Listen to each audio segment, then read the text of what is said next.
Okay, thank you. And of course, thank you for the invitation and the kind introduction.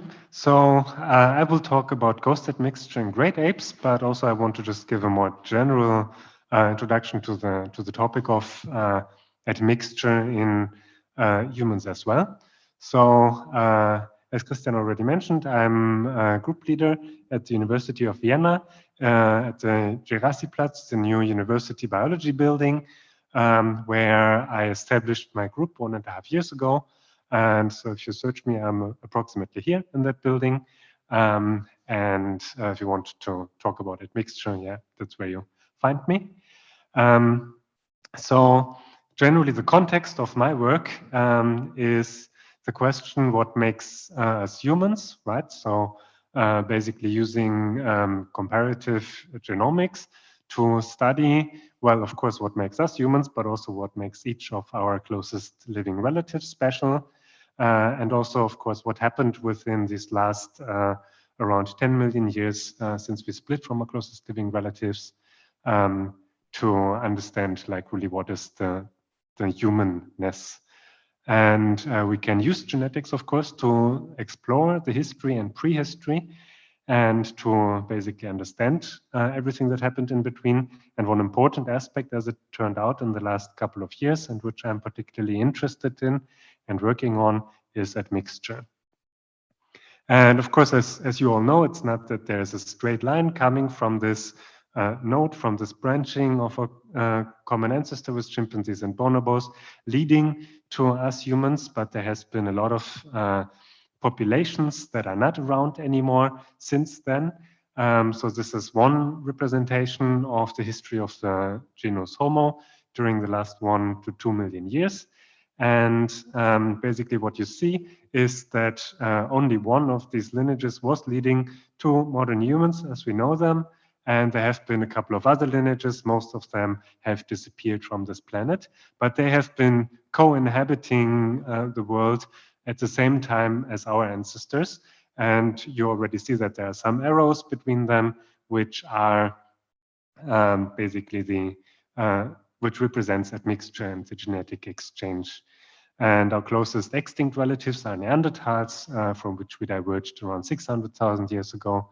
And that is maybe the most famous example of admixture that many people think of, because it affects ourselves quite to some degree. Okay, all of that basically can be understood in the framework of populations, right? So not talking about humans or chimpanzees, but talking about populations means that, of course, in the present day, you have individuals that you observe. They belong to different populations that at some point in the past have common ancestors, and some of the populations went extinct over time. And admixture basically means that there has been genetic exchange, so individuals from one population coming to the other populations, bringing in their genetic variation to the gene pool. In this figure, basically the color gradient from the common ancestor to the different lineages represents genetic variation, mutations arising on each of the lineages. And what happens when you have admixture is that this ochre gene pool here gets a contribution from this red gene pool over there. And if you look at the chromosomes of this population, in the first generation, when admixture happens, you will have a couple of individuals that have entire red chromosomes. So along the chromosome, the individual will be completely red, and other individuals that will be occur in the same population.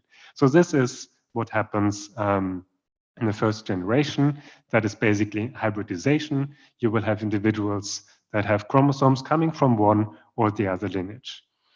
And studying admixture, of course, means to study the process of what happens afterwards until the present day. And of course, often we only have the present day to look at.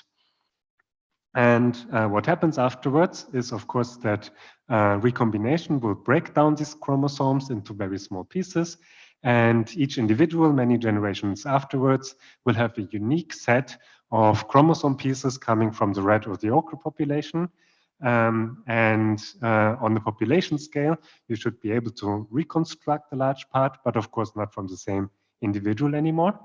And on the other hand, genetic drift will randomly change the frequencies of these red ancestries along the chromosome. So genetic drift will basically be a random effect of frequency changes over time in these populations. And what you then have is kind of a landscape of admixture of different ancestry proportions along the chromosomes that will have unique effects in the population. And that is important because admixture introduces new variants to the population. In the end, all the mutations that happened on this red lineage have the potential to come to the ochre lineage, which otherwise would not have been possible. And any kind of variation in the population does have an impact on the phenotype. So bringing in this, this variation influences how the population looks like and how the individuals in the population look like. And of course, Neanderthal introgression in modern humans has been studied quite a lot. And we do know that there's an influence of Neanderthal mutations on phenotypes in present-day humans, which also allows us to make some conclusions about possible phenotypes of Neanderthals. For example, in one study, the authors have shown that present-day Europeans have Neanderthals or Neanderthal alleles contributing to light skin color, but also to dark skin color. So different Neanderthal alleles have different phenotypic effects in present-day humans, which also helps us to make conclusions about the diversity of Neanderthals. And there have been quite a lot of studies in the last couple of years that have tried to figure out what is the contribution of the Neanderthal in us. And this is, again, just variation on traits that is mostly neutral. And so, for example, here they found that there are quite a lot of Neanderthal variants introduced to modern humans that, for example, significantly contribute to balding. So if males lose their hair more early on, that might actually be due to Neanderthal alleles. On the other hand, having an earlier menopause might also, or also seems to be correlated to certain Neanderthal alleles in modern humans. Other traits that may fit well with our expectation or our cliches about how Neanderthals might have been like. The forced vital capacity, so the strength that you can apply at once, seems to be influenced by the amount of Neanderthal variation that you have. And there are more curious traits, like if you're a morning person, if you like to get up early, that might have to do with your Neanderthal contribution. So there are a lot of studies, as I said, that explore this kind of contribution, including, of course, disease status or the probability to ever smoke cigarettes, which of course doesn't mean that Neanderthals were smoking cigarettes. It's present-day humans that are just more likely with certain Neanderthal alleles to do so, and other disease traits that are influenced by that. And yes, talking about disease, even relatively recent things are influenced by our Neanderthal heritage. So one of the main risk factors for severe COVID-19 disease comes from Neanderthals. So if you look at the haplotype of this gene, it's basically nested within human variation, and it is located where the risk factor, or so to say, it's associated to the high risk in a genome-wide association study. And you can see that there's a geographical distribution of this Neanderthal haplotype, where specifically people from South Asia seem to have a higher frequency of this, and it might have contributed to certain outcomes of the disease in different countries. On the other hand, Neanderthal alleles might have also been helpful because one of the protective variants against COVID-19, against severe COVID-19, was also inherited from Neanderthals. So all of this basically helps us to rethink our picture and imagination of who were Neanderthals. So from an early depiction of Neanderthals, which would be very like ape-like creatures, now we know that there was this contribution through admixture. And of course, if they were very ape-like, we wouldn't be very likely to reproduce. They must have been more similar to us than was assumed early on. And that reshapes our picture to see Neanderthals more as people with their own kind of yeah, biology, maybe. So they were different from us, of course, but they were not primitive. They were their own kind of population, and they had features in which they differed from us, and they also had variation among them. They were not a clone army of some strong cavemen or so, but they were most likely quite similar to us, similar enough to exchange genetic material and have the offspring also sustained in our societies.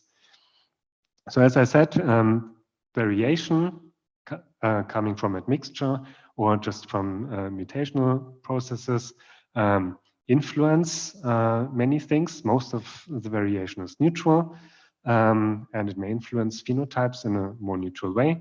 But of course, there are also interesting cases where there's an adaptive effect of gene flow. So adaptive introgression brings benefits to the population that receives the gene flow. And that is something that is very interesting to study. And on the other hand, it might actually be bad if you bring in certain variants from another population, because there might be detrimental effects, and that may lead to introgression deserts, where the variation coming from admixture is removed from the population. So studying that is something interesting, and it has been done to some extent with a focus on modern humans and archaic introgression in modern humans. So from the perspective of the landscape of introgression, instead of the neutral landscape, you would suddenly have a high frequency of the introgressed material in your population, because it helps the population in a challenge from the environment. And there are a couple of examples. One of them, which I think is very striking, is Tibetans, where there's a unique biological adaptation to the low oxygen levels at high altitude in present-day Tibetans, modern humans. And that biological adaptation is based on lower hemoglobin concentrations, which basically helps them to survive, especially at young age. And there's a known gene. It has been proven that this gene is has been under selection in Tibetans, and that there's really the mechanism coming from this gene. And then it has been found that Denisovans, which is another archaic lineage similar to Neanderthals, have the same haplotype. So the same mutations that you observed in Denisovans are found almost exclusively in Tibetans and in the majority of Tibetans. It's found very rarely in other humans, but in Tibetans it has been under positive selection. And so it's basically a genetic variation that was borrowed from Denisovans coming into the ancestors of East Asians and then being selected in Tibetans subsequently, helping them to adapt to this very extreme environment at high altitude in Tibet. And the other side of introgression, as I mentioned, is detrimental effects. So negative selection against introgression will remove the introgressed material, and your landscape will be devoid of archaic introgression, devoid of this other ancestry. And what you see then is a large introgression desert. And it's far less well understood than adaptive introgression. In modern humans, regarding Neanderthal and Denisovan ancestry, it has been observed that there's a region on chromosome 7 which is depleted for this ancestry, and this region happens to contain the FOXP2 locus. And that is interesting because FOXP2 has been a long-standing candidate for unique human traits, including language ability and processing of cognitive processing of information, even though it is not entirely clear how we differed from Neanderthals in that respect. But it is so that this gene does have very little or no Neanderthal ancestry in the present-day human population, leading to the conclusion that it might have been detrimental to be Neanderthal-like in the region of this gene. Okay, this talk was supposed to be about ghost admixture. And so what if we didn't have Neanderthals? That is basically the question how we would find ghost admixture. Would we be able to actually determine Neanderthal ancestry in present-day humans if we didn't have the Neanderthal genome? And how would we do that? Well, briefly, yes, we are able to do that by studying present-day human variation and building an expectation in different populations of what is there in terms of variation. Assume we have a reference panel of human variation without introgression. In the case of modern humans, for example, that would be present-day people from Africa. We have mutations that happen since the common ancestor in all of these individuals. We have mutations that are segregating in the population, and there's a baseline of variation that you would expect in modern humans. Now you take an individual from another population without any gene flow. What you will observe is a lot of shared variation with your reference panel. And then here in yellow, there would be some mutations that are private and unique to this individual or to this individual's population. And you would, of course, observe that at a given rate. However, if there was gene flow, what you would see is the introduction of regions that are quite different from the reference panel. So a lot of private mutations next to each other that you would not expect, right? So not expect by mutation rate and not expect by their proximity to each other. And these would be the haplotypes coming from the other population, right? So genetic changes coming from the other population in genomic regions. And that would be detecting gene flow without the source populations and so-called ghost introgression. That has been done and studied to some extent in modern humans, leading to a more complicated picture of human ancient history, where it was not only the genetic exchange between Neanderthals and Denisovans and the ancestors of present-day Eurasians, but also admixture events from populations that are extinct now and that have contributed to different lineages at different points in time, which is a more complicated picture than from what we could get from the ancient genomes. And most likely this is something not so unusual. So ghost admixture basically means finding this kind of introgression from populations that are extinct and for which we don't have ancient DNA, for which we don't have ancient genomes. And there's a good reason to assume that ghost admixture did happen, at least in a lot of lineages, because most populations that have ever existed are extinct by now, right? So most of the populations that were around are not around anymore. Just think about Neandertals and Denisovans. If we didn't have the fossils and the ancient genomes, there would be no way to know that they existed. And that is most likely the case for all kinds of species and all kinds of populations at any point in time. So likely ghost admixture might have been common in the tree of life, and it's, in my opinion, interesting to study. Also because it is a confounding factor for genomic patterns, right? So if you want to understand the variation of this population without the contribution of admixture, you might come to conclusions that are different from when you know that there is a contribution from another population. So let's talk about the great apes. First, our closest living relatives, the bonobos and chimpanzees. We diverged from them around 6 to 10 million years ago.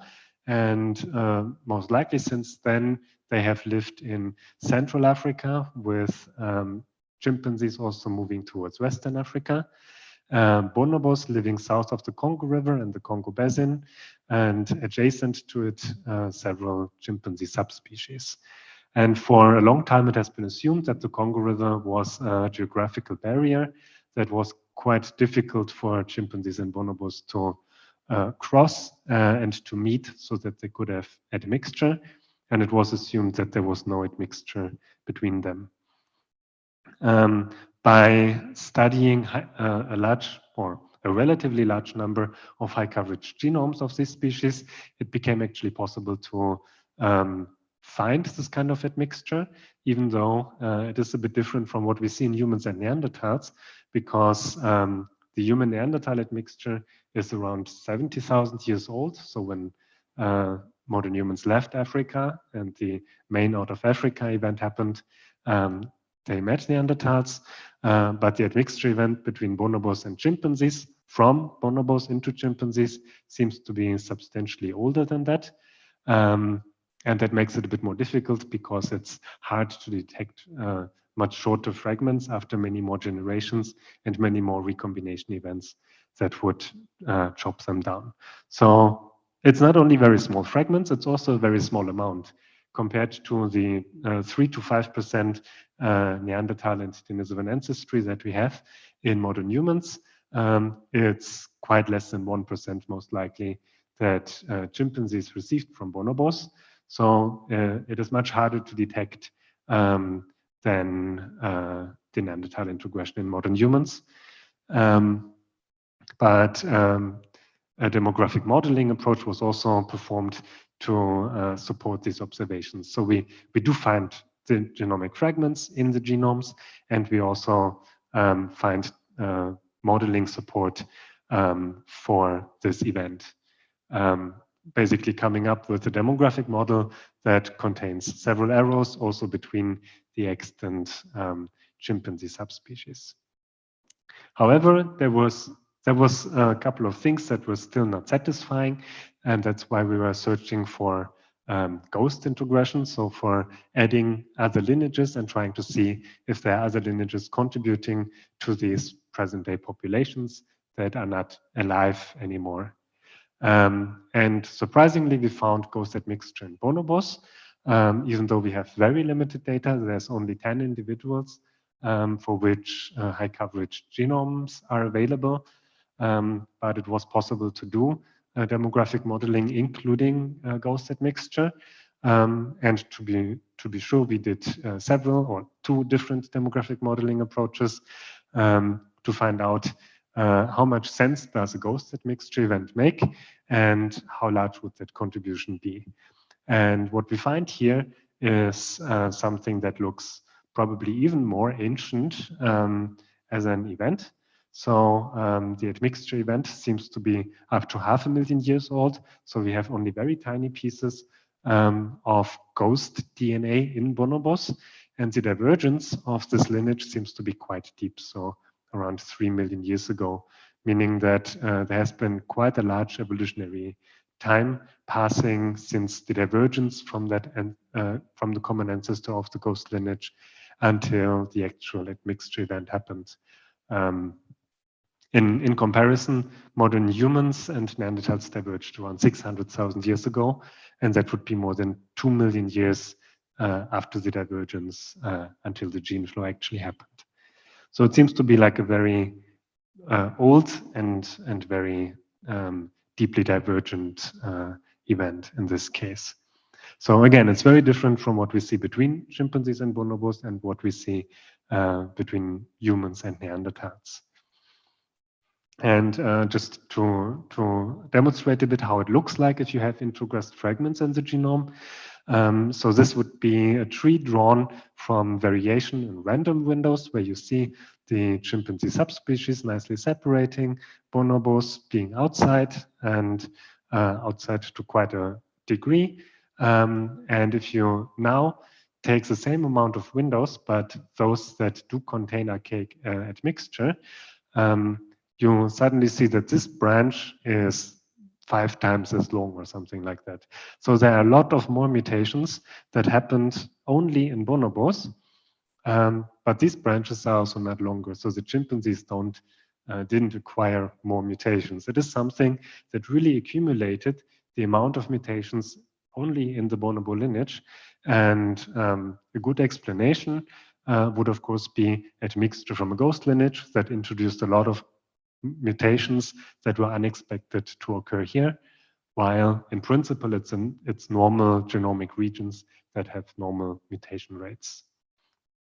So with all that, we are able to obtain a landscape of introgression from ghosts into bonobos, and we can basically try to see if there are differences along the chromosomes or between the chromosomes.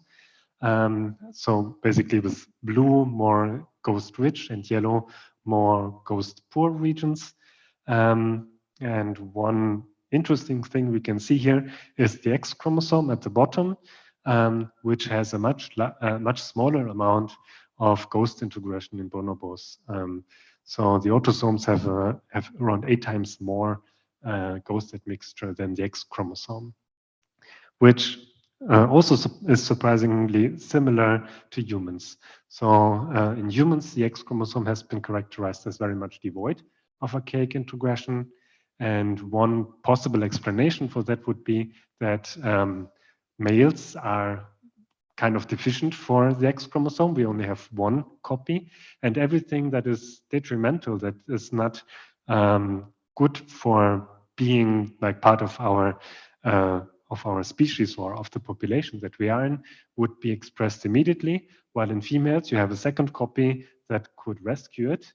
And so everything that is detrimental is exposed on the X chromosome, while for all the other chromosomes, we have the same mechanism in males and females. We can rescue in both sexes. So that is something interesting that we observed here. Okay, so basically we assume that there must have been some selection going on against introgression on the X chromosome, not only in humans, but also in bonobos. And generally, we can use this approach to compare the landscapes of admixture across populations or across species even, and then try to find out if something is special, if something became special on the human lineage, if introgression was repeatedly favored, so adaptive introgression on similar genes has been observed in different species, or things like that. So let's first talk about introgression deserts, because as already mentioned, FOXP2 is an introgression desert in modern humans, and we can directly ask if it's an introgression desert in our closest living relatives as well. Maybe there's something odd with this region and it just doesn't let introgression happen much. However, if we look closely into this region, we find quite a number of bonobo-like fragments in chimpanzees. And we also find a ghost fragment in bonobos right in the middle of the FOXP2 gene.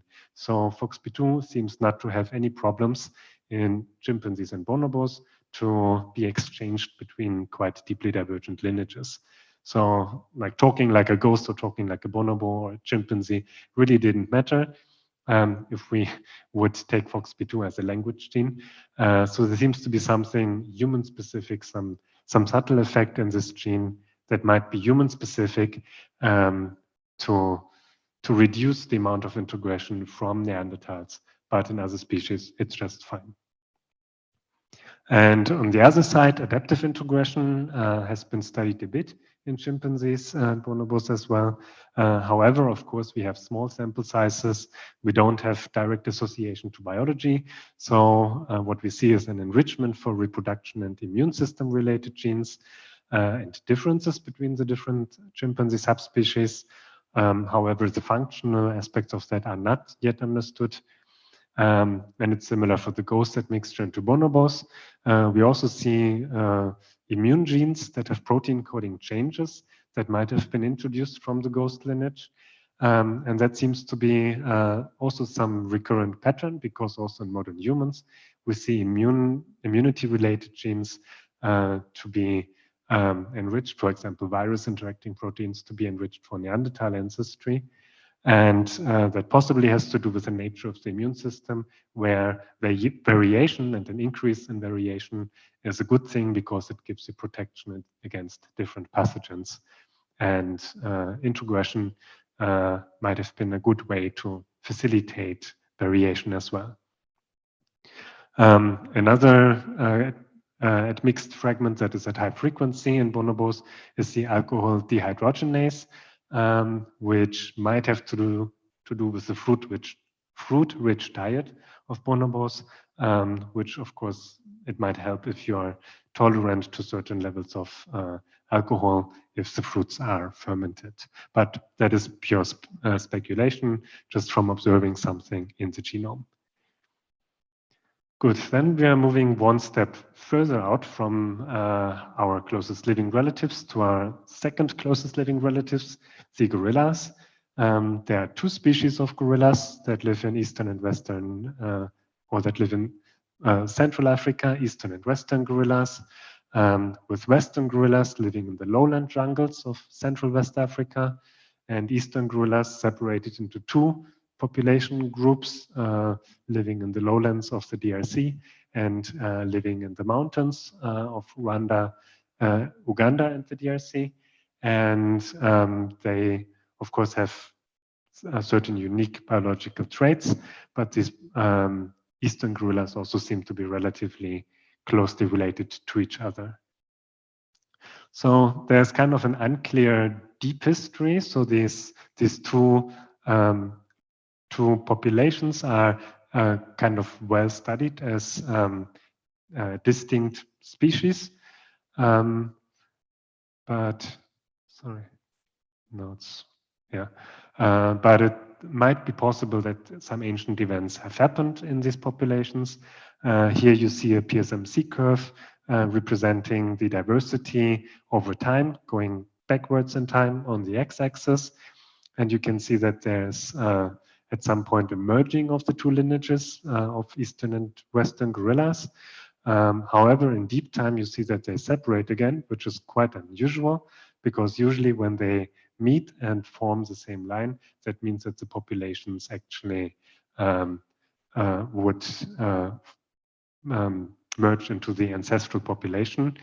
However, we thought that it might be possible that there is some unclarity in the deep history, so that some admixture events are possible from outside this known tree.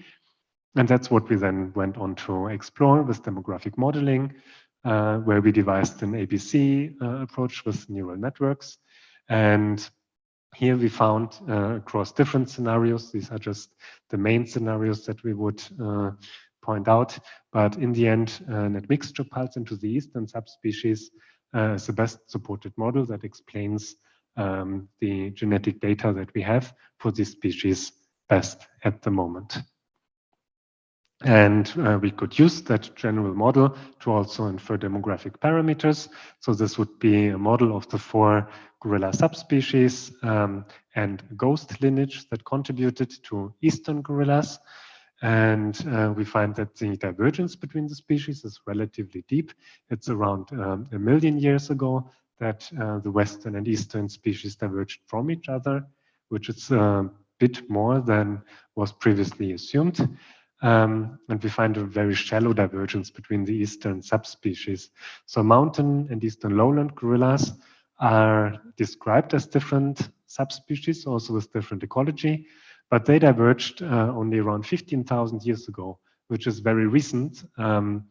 And considering that within modern humans, there are much deeper divergences, but of course we are still very similar to each other genetically and culturally and ecologically. That kind of shows that definitions of species and subspecies are quite fluent and in the end not always represented very well by the genetics. So genetically they're very similar to each other, and they have split after the admixture from a ghost lineage, which happened around 40,000 years ago. So also relatively recent and different from what we see in chimpanzees and bonobos, which is also interesting because it shows that at different time points in Central Africa, there must have been different reasons or opportunities for these species to have admixture. Admixture doesn't happen all the time. The species do become different from each other.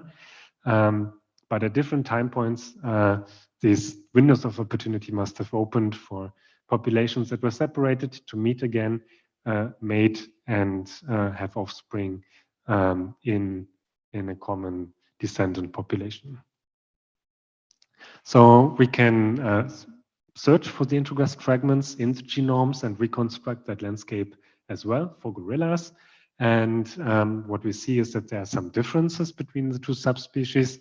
So you can kind of see two clusters of mountain and eastern lowland gorillas, which is most likely due to drift, because if I go back here, you also see that they have suffered from severe bottlenecks and very small population sizes for a long time compared to the Western subspecies. And most likely that was creating differences even in a relatively short time between the different gorilla subspecies in terms of introgression. So genetic drift would of course work differently in populations with large or small population sizes. If we want to understand what the introgressed genetic material looks like, of course, we would always like to compare it to humans. One thing is that we were looking at random distributions of genetic regions for the protein coding content. So how many genes or gene coding regions are there? What we see is that the gorilla introgressed fragments here in red are not different from random. So for the gorillas, there was no reduction of coding material, of genes in the introgressed material, which is an interesting difference to humans, where we do see that across studies. Humans have smaller amounts of genes in Neandertal introgressed and Denisovan introgressed fragments. We also don't see an enrichment in deleterious mutations. So Neandertal mutations in modern humans tend to be more deleterious than expected. The same is not true for gorillas. Basically, what you see is that these mutations are as much deleterious as random mutations across the genome. So it seems to be slightly different from what we see in humans, and gorillas might have had smaller amounts of selection acting against the introgressed material, possibly because of the genetic drift and the small effective population sizes in this species compared to modern humans. However, what we do see is the same thing, that the autosomes have much more introgressed material than the X chromosome. So again, across different studies and different species, we do see that the X chromosome has a significant reduction of admixture, and the same mechanism in humans and bonobos and gorillas must have reduced this amount of introgression. And again, that might be due to the fact that males are haploid for the X chromosome, while females are not. However, of course, that would need to be functionally studied, which is a bit difficult in species like humans and great apes. And looking for introgression deserts across the genome, we find nothing really standing out. We find that FOXP2 is also normal, so also gorillas can have admixture in the FOXP2 region. It's really a human-specific thing. And if we look for adaptive introgression, of course, you may think that different ecologies, especially the mountains, the high altitude for gorillas, would create challenges that could be dealt with by adaptive introgression. We do not find any signature of adaptation to high altitude. So we applied a method specifically designed to find adaptive introgression. What we did find was a bitter taste receptor in both subspecies, the eastern lowland and the mountain gorillas, which might simply have to do with different foods being available in these different regions compared to the western gorillas. But again, there we don't have functional evidence for what actually caused the signature of adaptive introgression. And finally, what we studied was then gene regulation, which is known, of course, to be relevant in humans. It's influencing health and other traits, possibly even to a larger degree than coding variation. And of course, regulatory variation also plays a large role in how Neanderthal alleles are shaping our phenotypes. So first we did an enrichment test as well, and trying to find if any enhancer and promoter categories are enriched for introgressed material in gorillas. And there we have actually good data from gorillas and other great apes from cell culture experiments. And what we see is that enhancers, strong enhancers, are enriched for introgressed material in mountain gorillas. So it might be that mountain gorillas might have had stronger impact from regulatory elements than expected by chance through archaic admixture. And there's only very few categories that are enriched, and we find the strongest enrichment for the forebrain development of neurons. Of course, we don't know how that changed the biology of gorillas, but that is what we find as the category that stands out most for introgression from ghost lineage in mountain gorillas. Okay, so there we stand now with a picture where the speciation of the different lineages of the great ape clade becomes ever more complicated. In modern humans, we have already seen that it's a multitude of lineages that interact with each other with these arrows. We see something similar emerging in chimpanzees and bonobos, including extinct lineages, in gorillas as well. Probably it's very similar in orangutans. And of course, from now, there would be the question, what are future directions, which is also some of the work that I'm doing in my group. And of course, some future direction would involve the data itself, right? So getting more data, for example, from fecal samples. We have been able to reconstruct that the bonobo introgression in central chimpanzees might have been stratified, that there were several events contributing to different regions of central chimpanzees. Recently, it has been shown that single hairs are a good source for whole genome sequencing of wild great apes, which of course would has the potential to give us a lot more information. And of course, museum specimens also have the potential to harbor information, even though we would need to deal with DNA degradation, which, yes, I mean, the ancient human DNA world is large, and there's some experience for that. Another question, how to deal with these admixture questions, is of course the tools, right? There's only a handful of tools available specifically for the question of ghost admixture. And at the moment, we are testing and improving and implementing them. There's only 6 tools to detect ghost admixture. Only 2 of them are working in different species like chimpanzees and gorillas, and it's possible to apply these programs. There are 2 other programs that are human specific. So far, any other population or demography that we have tried doesn't give good results. And another one is so buggy that we couldn't get it to run yet. And then there's a 6th one that was just published a month ago that we haven't tested yet, but that is it. So there's not many ways to look at ghost admixture at the moment.